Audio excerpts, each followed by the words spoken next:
Hi, everyone. My name is Dr. Diane Mitchke, and we will be having our MSW orientation that will start in about 2 minutes. So we're going to wait for a few more people to join us.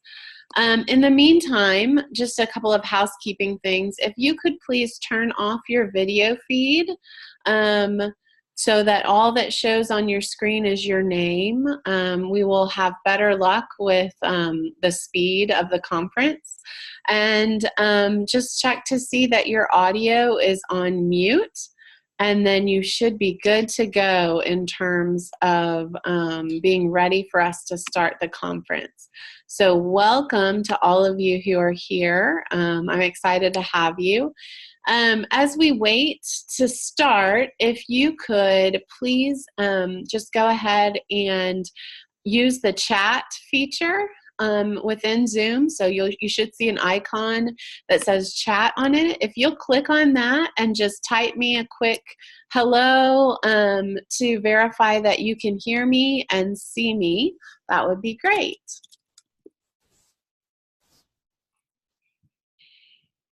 Super, looks like it's working. All right. Let's see here.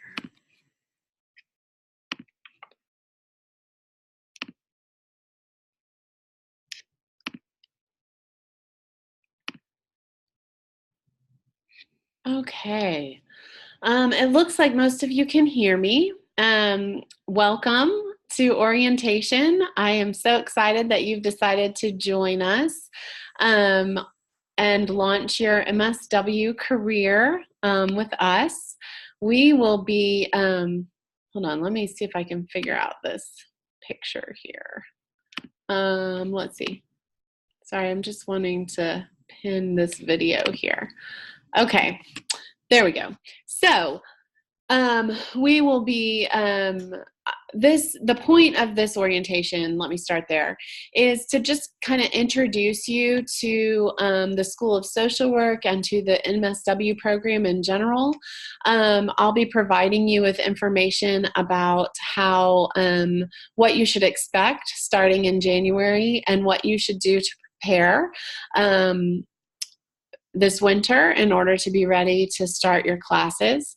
We'll be using the chat feature for you to ask questions, but I would ask that you leave most of your questions until the end. There'll be plenty of time for you to ask any questions that come up during the presentation, and that kind of just helps things move a little bit smoother. A lot of times I'll cover or talk about something that you're asking about. So if you'll just bear with me, that would be great. I'm recording this session and will actually send the link to this video recording to each of you later this afternoon so that you have it. And if there's something you missed or something you are unsure about, you'll have access to this video so that you can watch it again and get the information that you need. So, without further ado, this is an online cohort orientation. All of you on this video conference should be starting the MSW program this January, and you've decided that you would like to focus on mental health and substance abuse. So if that doesn't sound like you, then shoot me an email and we'll get you in the right place. But for the rest of you, I'm going to assume that this is where you're supposed to be, and I'm just going to proceed like that. So, as I said, you should be a traditional student, meaning that you're coming into the program with a degree in something other than social work, or you got your BSW degree more than 6 years ago. And basically, this program is a 2-year program. It's 24 months. You'll start in January of 2019, and you'll finish in December of 2020. It's a cohort program, meaning that your classes are lined out for you and you'll take the classes with the same people in your cohort semester after semester. Most of our classes in the program are what we call 8-week intensive classes, and that means that you'll focus on 2 classes for the first 8 weeks of a traditional semester, and then you'll finish those 2 classes and then switch to a different 2 classes for the second 8 weeks of a semester. So you'll cover a total of 4 classes in any given semester. So this is your degree plan. This should look very familiar to you. This is something that your advisor probably shared with you when you met with them and got registered for your courses. If this doesn't look familiar and you need a copy of it, it is available on the MSW website. You can just pull it down and download it from there. Or you can reach out to your academic advisor and they can give you another copy. But this is kind of your roadmap to the program. You'll see that everything is mapped out for you from the beginning when you start the program in January all the way until December of 2020. So you know exactly what to expect. You know exactly when you'll be in field throughout the program. And so most students find this very helpful in terms of helping them to understand what the expectations will be of them as they move through the program. Hi, so I see that I got a message from Rachel. Rachel's asking if she can record this. Yes, Rachel, you can, except for that I'm actually recording it for everyone, and so you don't really need to bother because I'll send the whole thing to you right after the call. So you should be good to go there. All right, so again, this is the degree plan. It should look familiar. This is a picture of our building, our Arlington campus building. We're located right in the middle of Dallas and Fort Worth, and we're on the north end of the UTA campus. So if you're local, then come stop by sometime and see us. I'd love to shake your hand and welcome you to the program in person. But know that since you're an online student, there is no obligation on your part to ever set foot on campus. So regardless of where you live throughout the state, you can complete the program completely online. You'll complete your field placement in an agency that's convenient for you close to where you live. So I do hope, though, that you will mark your calendars for December of 2020 and plan on coming to campus to walk across the stage, because I'd love to shake your hand at that point. Our dean is Scott Ryan. We have an associate dean, Dr. Deborah Woody, and as I said before, my name is Dr. Diane Mitchke. I'd like to introduce you now to Carla Arenas Itoshia, who is going to be your lifeline as far as being an online student goes. She's really our point person in terms of connecting our online students with the larger campus community. So I will let her introduce herself. Hi, so as she said, my name is Carla Arenas, and I'm actually, like she said, your point of contact. And so if you have any concerns, questions, positive comments, want to get more involved into the university or the School of Social Work and don't know how, or maybe you just need to find the right person to talk to in regards to an issue you're having, but you just don't know who to contact, you can always send me an email. I will always be emailing throughout the year of things that are going on, and also individually, if you have any concerns, we can try to figure that all out. So if you have anything going on that you want me to know about, or you just need somebody to talk to, or whatever you may need as an online student, because as online students, there are different needs, and you may feel a little bit more disconnected because you're out and about. So this is your opportunity to feel more a part of the School of Social Work. And so I'm taking ideas. There's going to be meetings virtually. I'm really here to hear you out and to help you out. So just feel free to utilize me as a resource whenever you can. Awesome. Thank you so much, Carla. I appreciate you. Great. Thank you. Bye-bye. Okay. So one of the ways that you can get connected is by connecting with us on social media. We're really active on social media across a number of different platforms. If you go to our website at uta.edu/SSW, for School of Social Work, you'll see at the bottom of the page all these different icons, and you can connect with us so that you can start following us on social media and know what's going on here at the school in terms of research and events and different kinds of student groups and things like that.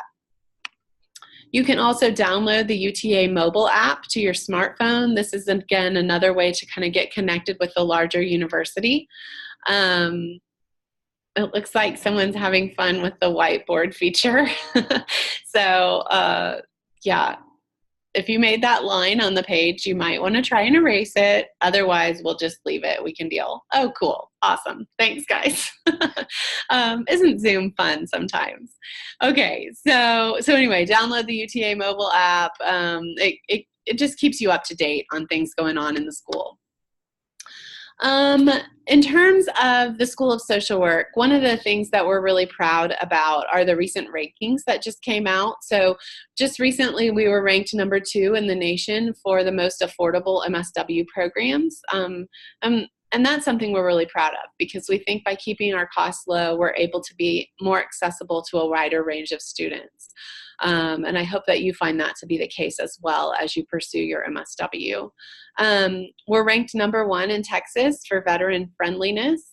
So if you are in the military or were in the military and are now a veteran, welcome. We're glad to have you. We've got lots and lots of active duty military and veterans here that are taking classes here at the School of Social Work, and do let me know or let your advisor know if there's anything we can do to support you more, because we want to make sure that you feel supported as well. We were recently ranked number 3 among MSW programs by graduateprograms.com. And one of the things that's special about that ranking is that that was specific to our online program, which you're now a part of. So I think you can feel really good about the choice you've made in choosing UTA and our School of Social Work. So welcome to graduate school. I'm glad you've chosen to pursue an MSW. For me in my life, choosing to go ahead and get my MSW is one of the best decisions I've ever made career-wise. I've never regretted it, and I think that as you start taking your classes and you start getting engaged with your peers and learning that we kind of are all in the same boat in terms of having this really passion for helping vulnerable populations and addressing, mental health concerns of the populations that we work with, that I think you'll really find that you've found your place here in the School of Social Work. So I'm glad you chose us. We've got a whole lot of different things that we've put in place to help support you on your journey. I have this link to a video here, and I'll send it to you separately in my email that I send. And what it is a link to a YouTube video that our coordinator of advising and student success, Ms. Patrice Green, created. And she talks about all the things that we have here within the School of Social Work that we've designed to support you along your academic journey while you're here. Our goal as a program is to make sure that you have what you need to be successful and to graduate with your MSW when you want to, so in December of 2020. And so we're going to do everything that we can to help support you on that journey.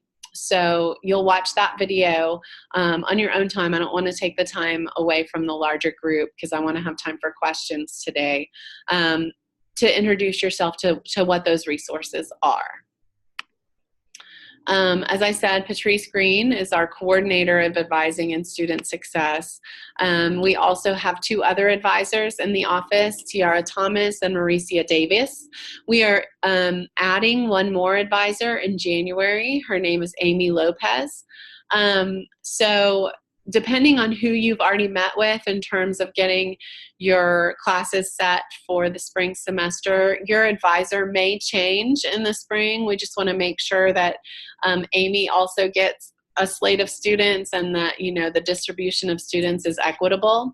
So if it does, just know that all of our advisors are very well trained. They all have LMSWs.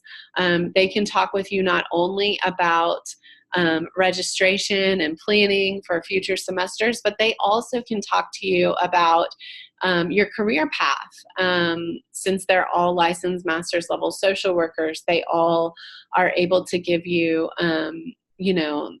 share their ideas about what kind of career direction you may be interested in. You can kind of brainstorm with them about possibilities and talk about your interests related to your career goals. So that's just one more resource for you within the school. As I said, their focus is, and my focus is really on helping you to achieve your graduation goals. They also provide, of course, academic advising and referrals to other services within the university, and even community resources that may be available to you should you find yourself in crisis or need additional outside assistance. We also have writing support within the school. I'll talk a little bit about that later and what that looks like. And then this is the main advising phone number, which of course you can find on the website, but is also available here. I want to briefly talk about a few of the university-wide resources we have for social work students. We have, from the university main homepage, we have a number of things that are accessible just from that front page, including MyMav, which is where you find your list of classes, you register, you search for the schedule of classes, those kinds of things. That's also where you can pay your bill. We also have access to your student email address here in the top left-hand corner on the main homepage. You also have a really powerful search engine on the top right-hand side of the main homepage, and you can basically type anything into that search engine, and it's pretty powerful. It will find what you need. So, if you want to know dates for the upcoming semester, you just type calendar, it'll pop right up. If you need information about financial aid, loans, all that kind of stuff, the search engine is really a useful tool. Our own homepage, the School of Social Work homepage, is useful also because it provides you access to the MSW program manual, which includes all of our policies. It has information about field, as well as any events that are happening at the school, student organization meetings and things like that, as well as contact information for faculty and staff. We'll post information on the website also about scholarship opportunities that are available and job postings. We'll also send that information out via email, but if you miss the email or you just want to check in and see if there's anything new, you can always go to the website and get that information. We also have a career development center. The university has a career development center that's really useful. One of the things that I think it's best for is having them help you as you prepare for interviews. When you get closer to graduation, you can actually set up mock job interviews with them. So if you find a position, let's say you're in your last semester, fall 2020, and you found a couple of positions you want to apply for, you can share those postings with the staff in the Career Development Center, and they will set up a mock interview where they will actually have you ask you interview questions based on that particular position, and then provide you with feedback about what they thought you did well, what recommendations they have for improving your chances of getting the position when you actually go for the real interview. So I think that is just an amazing service, and it's available to you for free since you're a student. The other thing that we have within the School of Social Work is our own career development corner.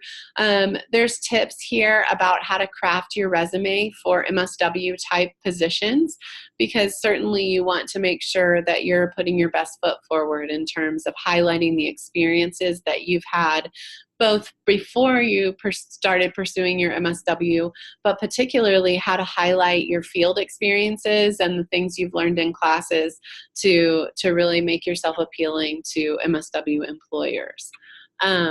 There's also a job postings link within the career development corner where we post all different kinds of positions that are available throughout the state of Texas, that people that are hiring MSWs, and some positions that are available to current students that all relate to social work. So it's a good place to kind of familiarize yourself.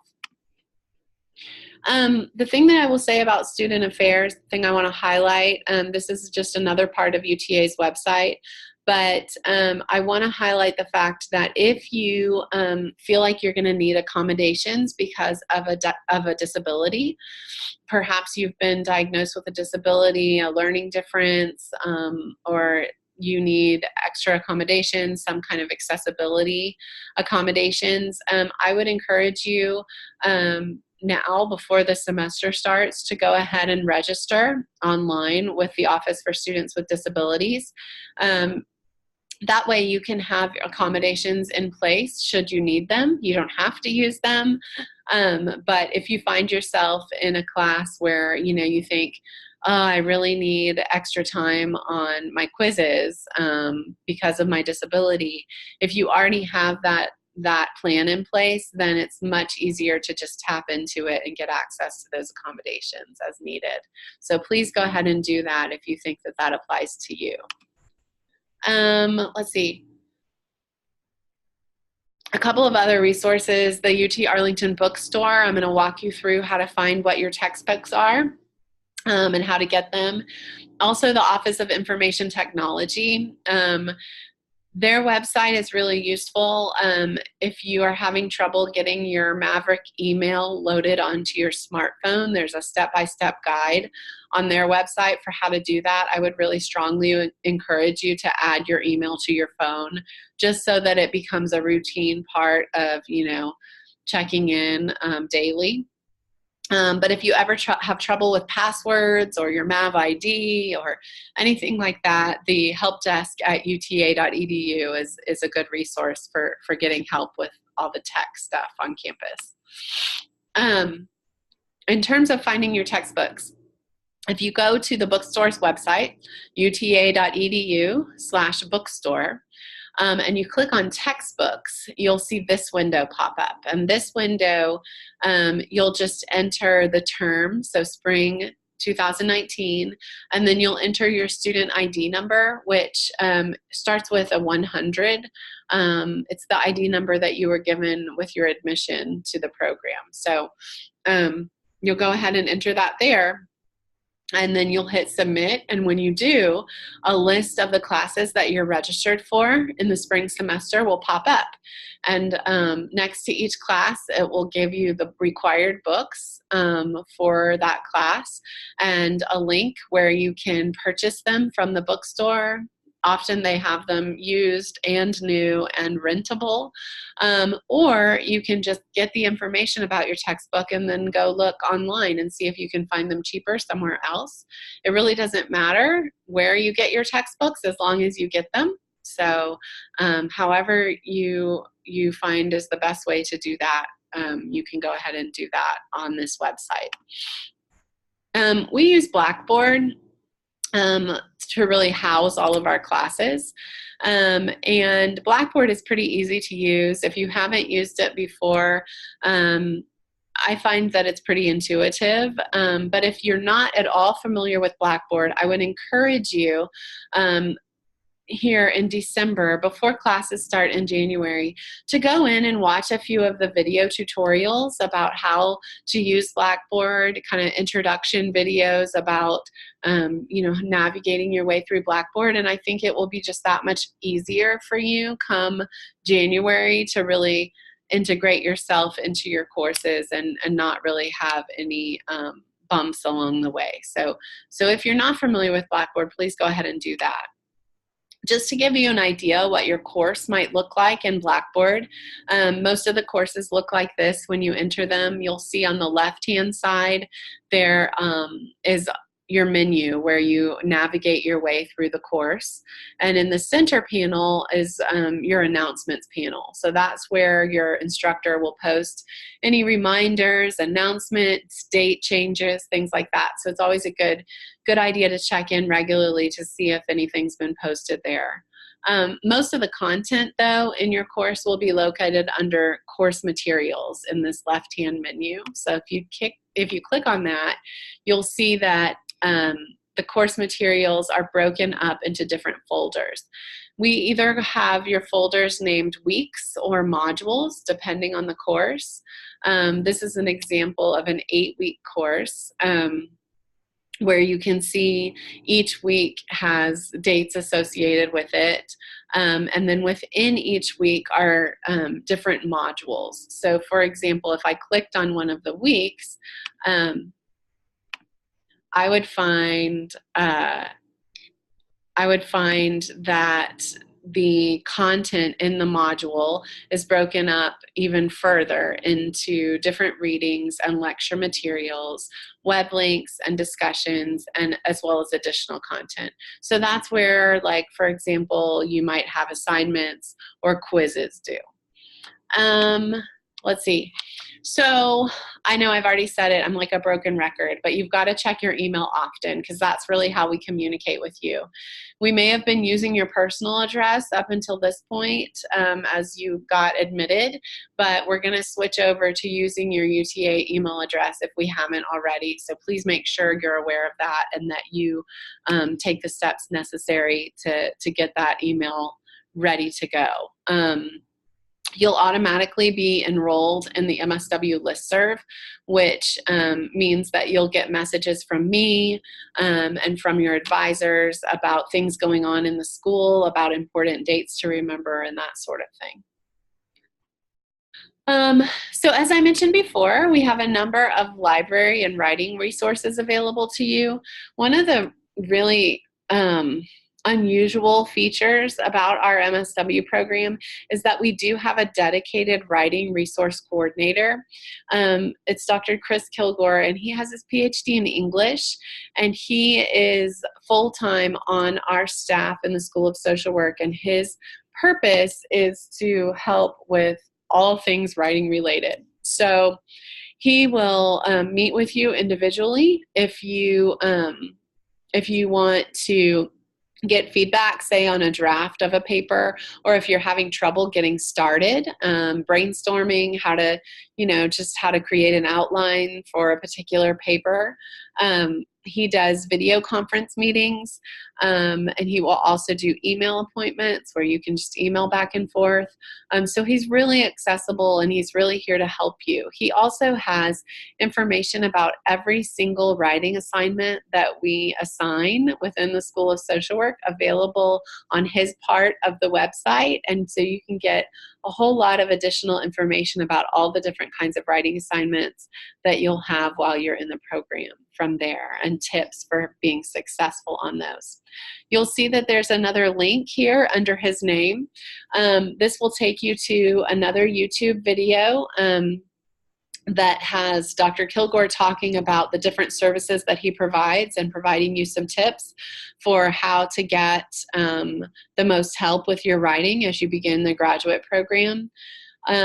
Also part of this video is a presentation by Brooke Troutman, who is our School of Social Work librarian here at UTA. And so she kind of walks you through how to navigate the library's resources specific to social work and shares with you some of the most popular social work databases that are out there within the library. This video lasts about 17 minutes long, and it includes both Dr. Kilgore and Ms. Troutman. The video I talked about earlier with Ms. Patrice Green talking about the student resources that are available is about 11 minutes long. So you're not talking about a huge investment of time, but the information is really invaluable. So I really need you to watch it before the semester starts in January. Okay, we've made it all the way to field education. I know I'm talking quickly, but again, you're going to have access to this video after the call.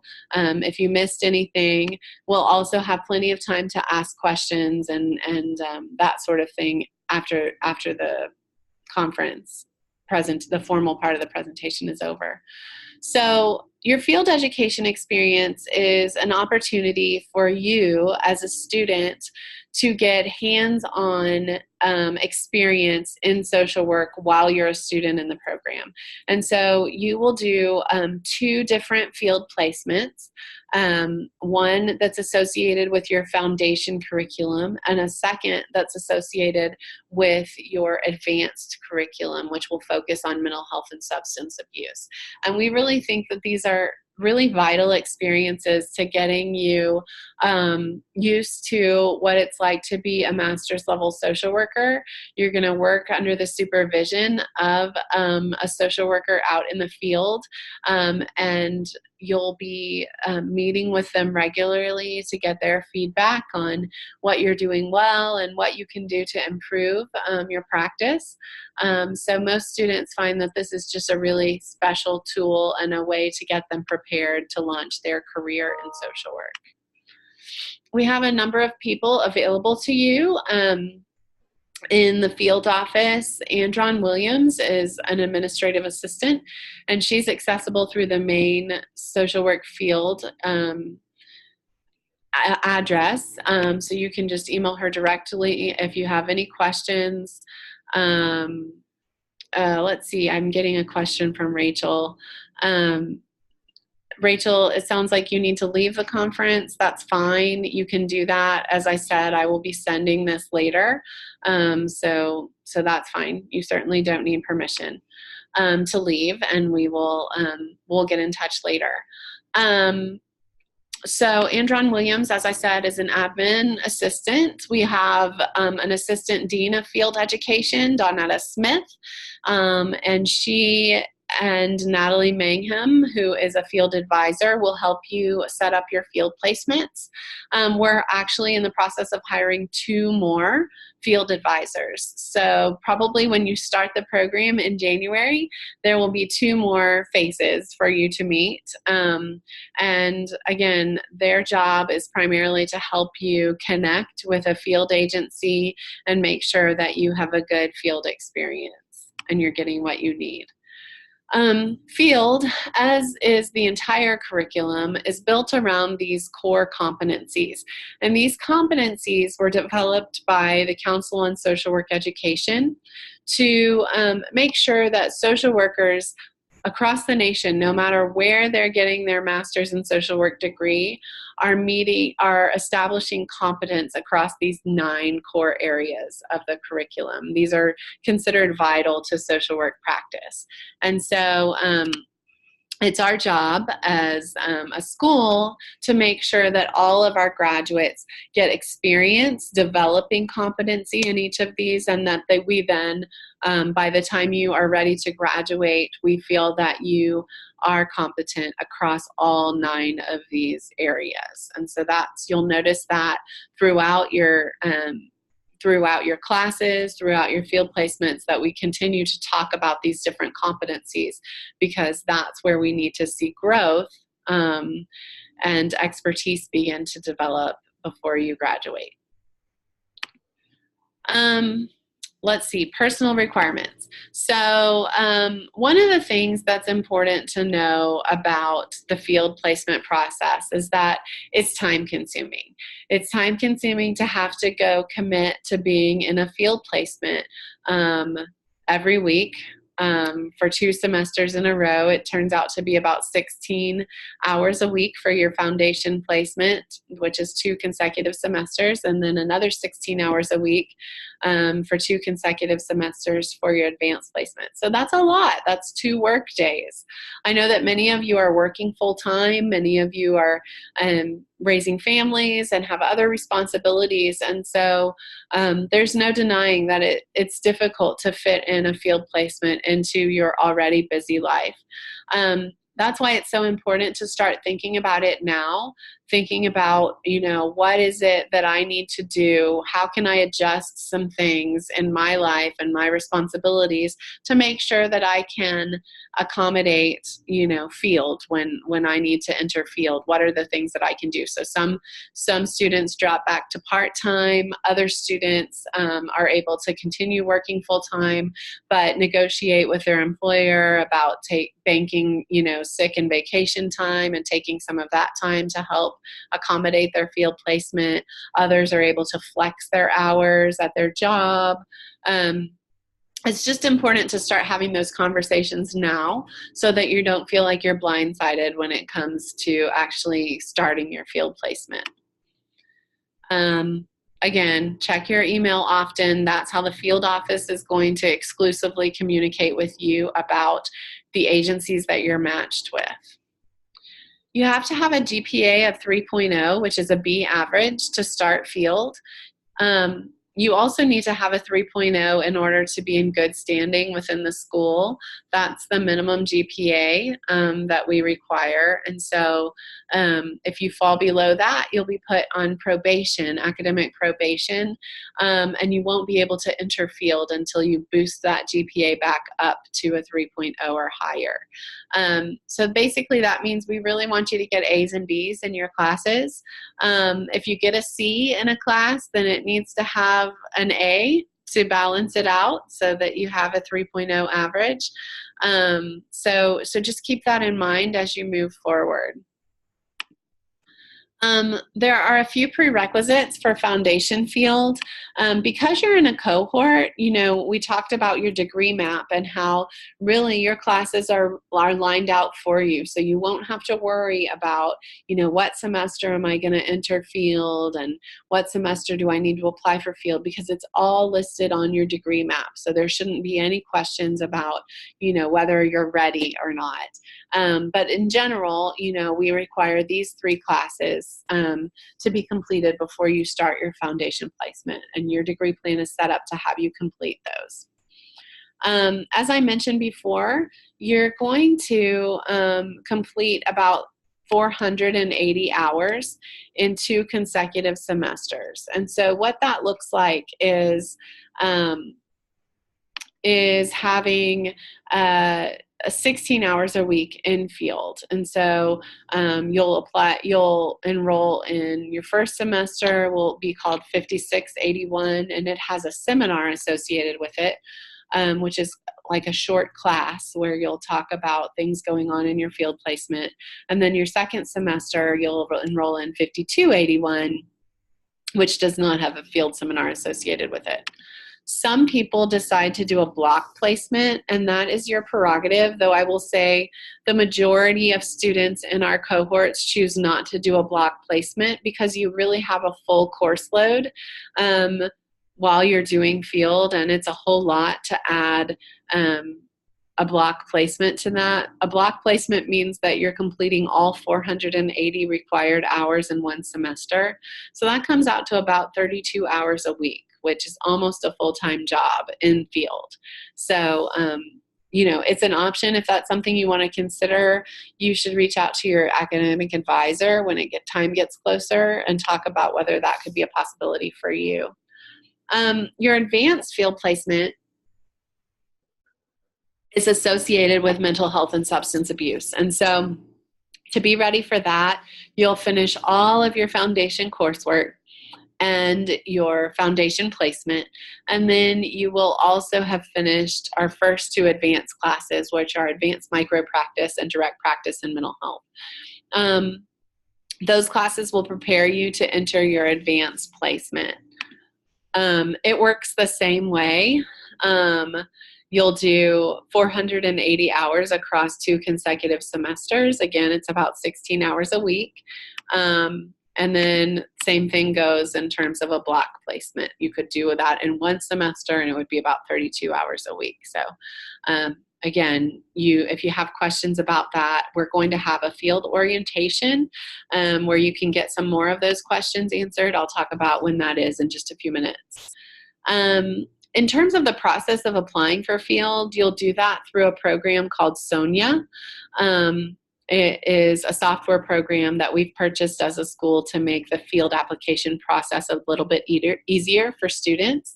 So you'll get an email from the field office that will tell you the application window is open, and then you'll fill out all the sections of the application. When the application is complete, you have to submit it, and then the field office will review your application to make sure it's complete and there aren't any questions. You'll also purchase what we call liability insurance, and this is basically a coverage for you in case you were sued either by an agency or by the client while you're in your placement. This covers you. And it costs about $30 to $50. We have some links on the website for Field where you can link to providers. It's pretty basic. It's required of all students. Legally, we have to require that you have this coverage, though we don't anticipate you actually using it. So in terms of your match, the people in the field office, the advisors and the assistant dean, will review your application and compare it to the agency request that we have for students for that semester. If you live in the DFW area, we will match you with a placement here in the Metroplex that we are affiliated with. If you live somewhere else in Texas, depending on where you live, that process may look a little bit different. So for example, if you live in a large city like Houston, we do have a number of agencies that we are affiliated with already in Houston, and we have a list of those that we will provide you, and we can see if one of those might be a match for you. If you live somewhere else that maybe is more rural and we don't have a lot of pre-established agency connections in your area, or if you simply want to pursue a field placement with an agency that's not on our list, then the process looks a little bit different, and your field advisor will walk you through how to find an appropriate placement, what questions to ask at the agency, and then the process for actually getting that agency affiliated with UTA. There's a step-by-step guide and even a script that we give you in order to kind of ask the right questions and make sure it's a good fit. Since you're a mental health student, you need to be aware that some of the placements are going to require some additional things on top of just the basic professional liability insurance. We've listed some of those here. It depends on where you're placed, really, but if you're in, for example, a inpatient mental health facility, or perhaps a hospital where you're on the mental health unit, most hospitals and inpatient facilities are going to require at least some of these things on this list, whether it's a drug test, CPR, vaccine listing of all the vaccines you've taken, all that kind of stuff. So it will just depend. When you get matched to a placement, they will provide you with a list of the requirements, and then it'll be your responsibility to go ahead and make sure that you have those requirements covered before you begin your placement. You'll be assigned a field liaison that is your instructor of record with UTA. This is kind of your advocate while you're in field. This is the person that will check in with you and touch base and make sure your field placement is everything you hope that it will be. This person also will connect with your field instructor at the midterm to make sure that your midterm evaluation is good and that there aren't any problems that need to be addressed, and then just kind of provide supervision throughout the semester. If you have a problem while you're in field, your first point of contact is really your field instructor. If the problem is with your field instructor, then you'll reach out to your liaison. And if the problem still can't be resolved, you then would go to your field advisor here at UTA, who then could escalate the issue to the Assistant Dean of Field Education, Dr. Smith. But certainly, we hope that most of the issues that you have in field can be discussed and addressed with your field instructor and your liaison. Your responsibilities are really to abide by the Code of Ethics for social work, the NASW, and the state of Texas Codes of Ethics, because as a social work student, you are automatically obligated to our professional code of conduct. That you'll accept supervision and feedback from your field instructor, and that you'll kind of follow that hierarchy that I talked about if problems do happen, and that you'll submit your timesheets and supervision logs to your field liaison. Lots of important dates are located on the field calendar, which is accessible from the School of Social Work website. Here's the link to the calendar here. It's easy if you just pull down the field menu from the School of Social Work website as well. We also will be offering a mandatory field orientation for MSW students, so mark your calendars now. You don't have to go to both, you just go to one or the other. It'll be January 9th or February 20th.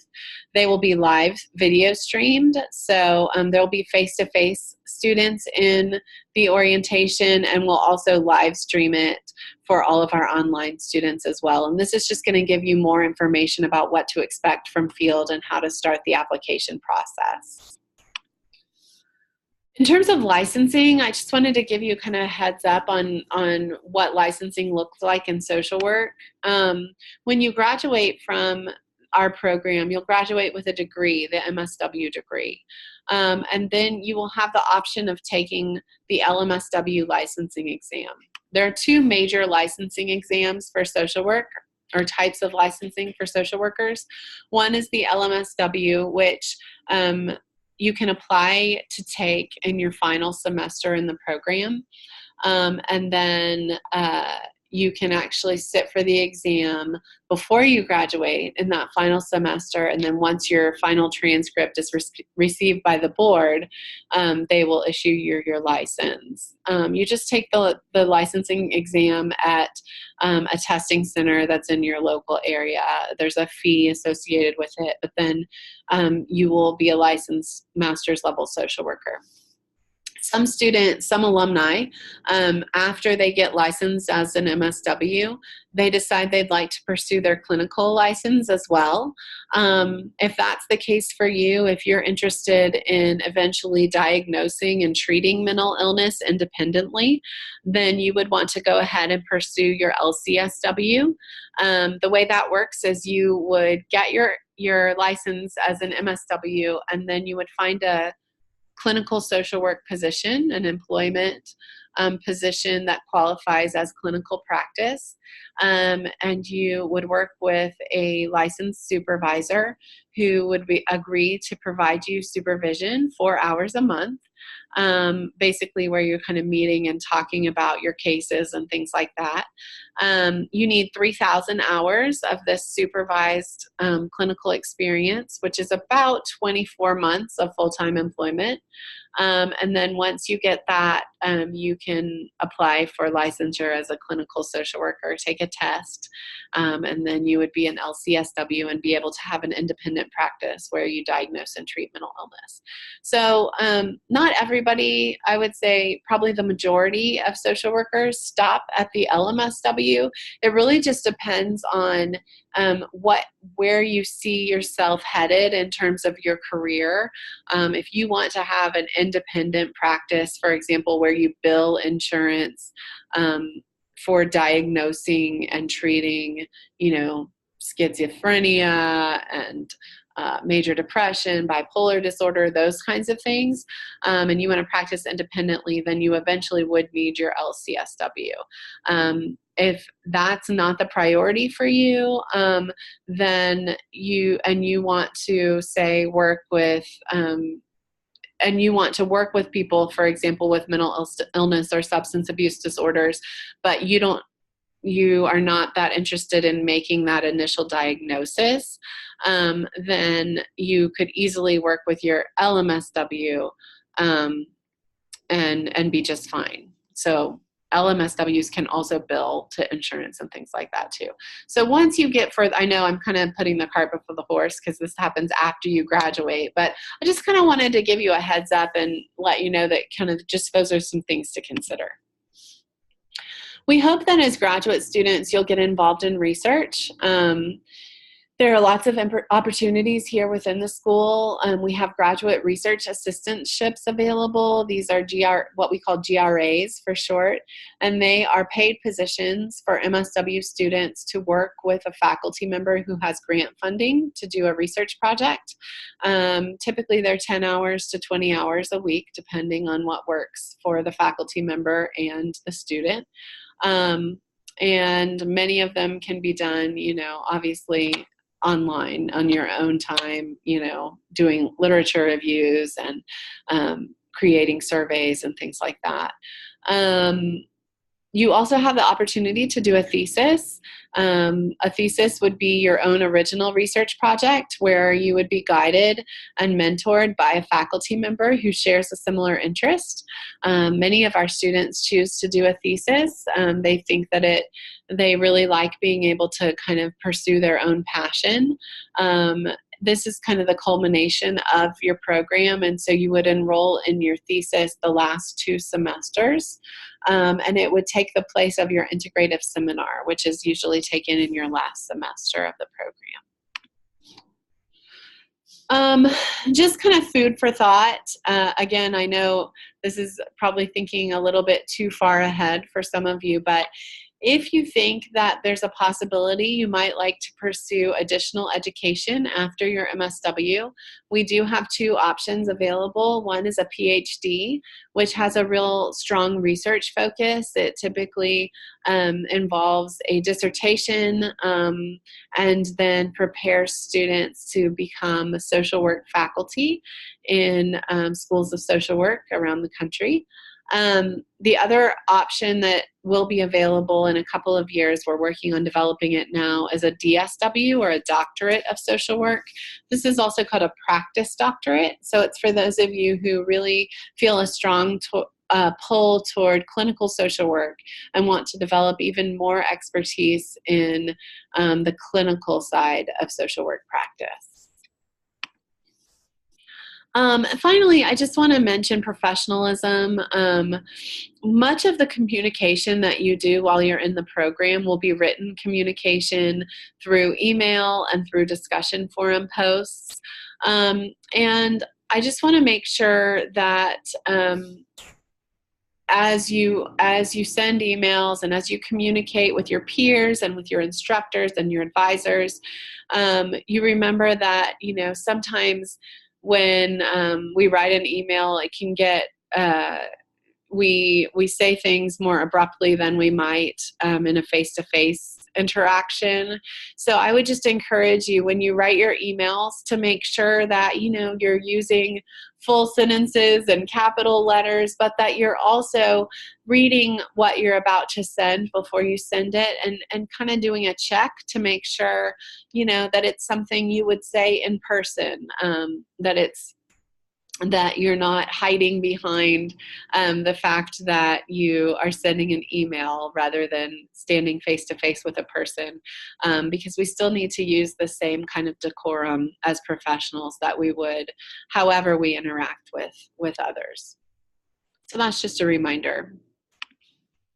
We've got a whole bunch of student organizations that are available to all of our students. We work really hard to make sure that all of these organizations are open and available to online students as well as face-to-face students. So all of our meetings are live streamed, and we have leadership that are online across the state as well as here on the Arlington campus. If there's something that you think you might be interested in being involved in, I would encourage you to get involved in at least one of our student organizations. It's great for your resume, but more importantly, it's really great for networking and to just feel like you're a connected part of the school and the larger body of social work students. This is me. I'm Diane Mitschke. I've been talking a long time. This is my email address. Ginger Jackson is the MSW program assistant.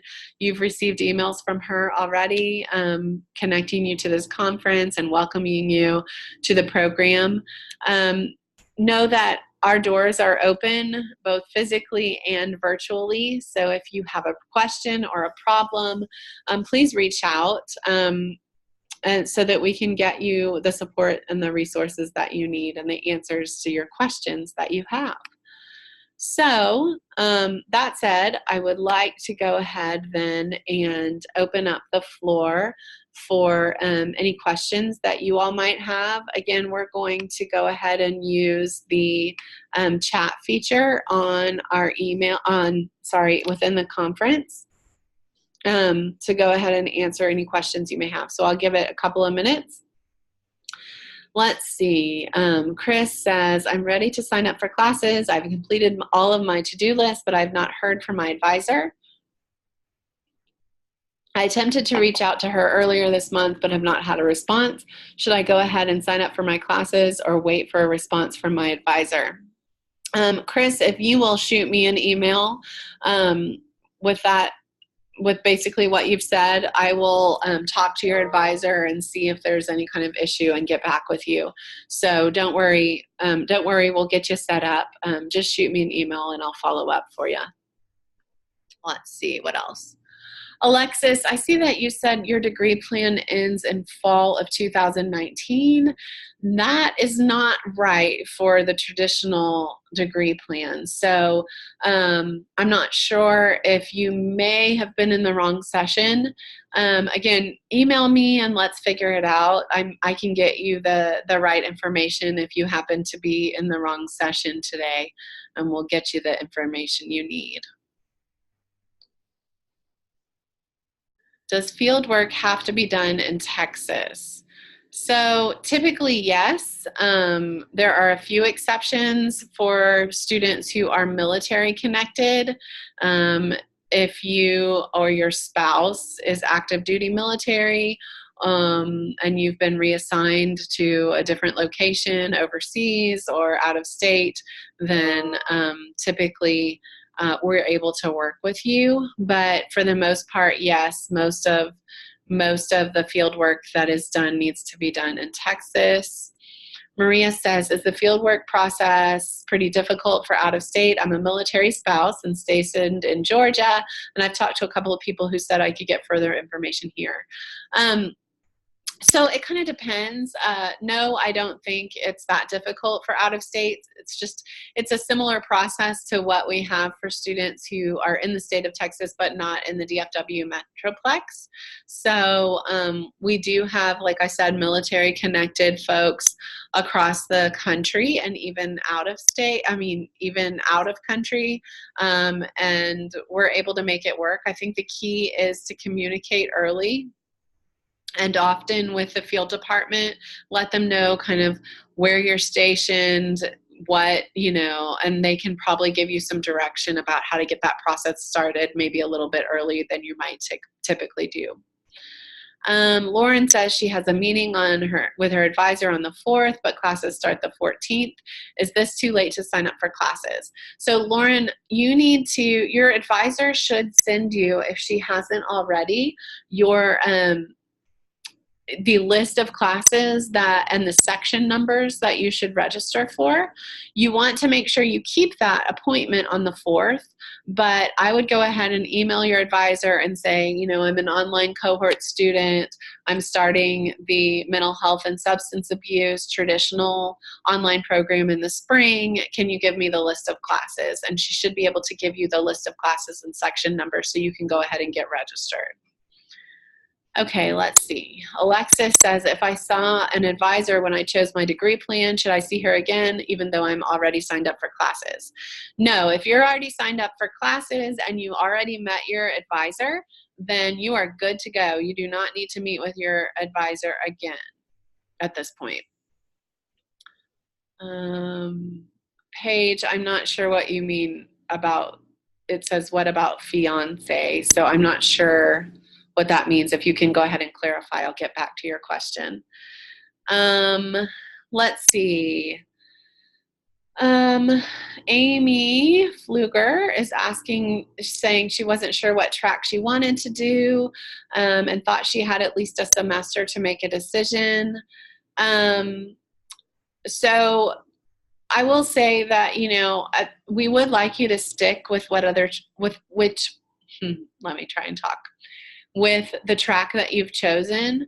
But know that because you're traditional students, you are going to start the program in your foundation curriculum. And so regardless of which specialty you've chosen, whether you're direct practice with children and families, direct practice with mental health, you're going to be taking the same classes essentially. And so potentially you could change your focus. I would reach out to your advisor if you're sure that you want to do that, and she can make a note of that and see what that will do to your degree plan in terms of changing the courses that you may take and your graduation timeline. We are offering direct practice children and families and direct practice mental health with spring starts. So we will have both of those cohorts starting this January. So it would be an easy switch for you right now if you want to switch from mental health to children and families, but you just have to let your advisor know so she can make that adjustment on your plan. Let's see. Amy says, I'm in the Austin area. Will there be field placements for this area? Yeah, we do have some field placements in Austin already. The field office will be able to provide you with a list of the existing placements we have, but we're constantly working with our current students to add new placements. So if there's an agency that you think might be interesting to do a field placement at and it's not currently affiliated with us, then I would encourage you to pursue that.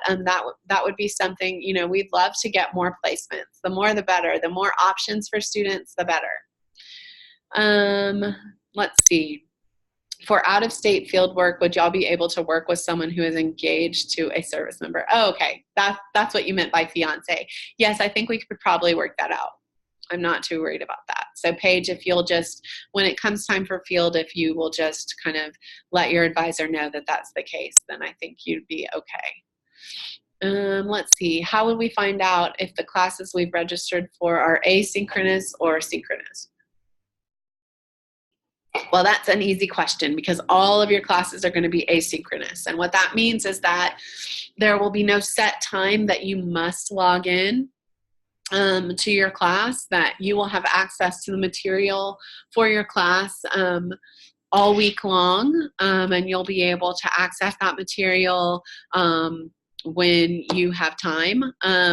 We know that you guys are all busy and that you all have lots of different responsibilities, and so we're not going to require you to log in at a particular time.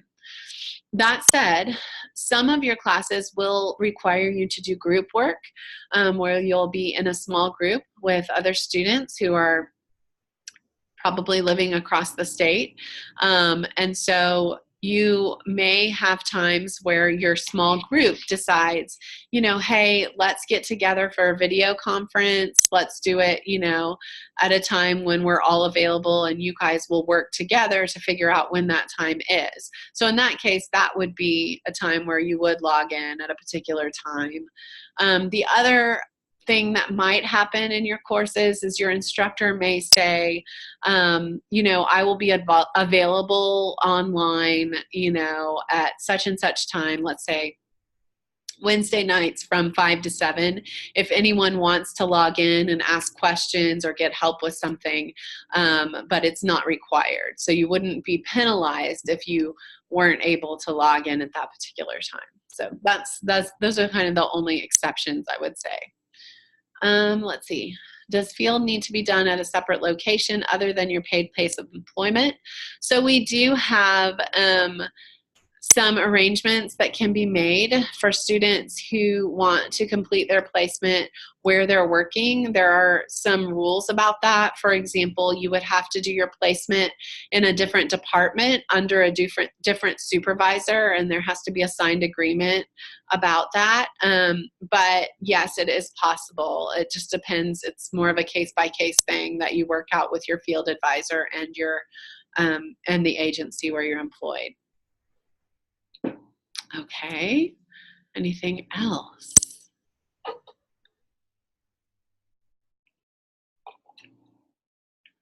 Okay, I'm not seeing Any more questions right now?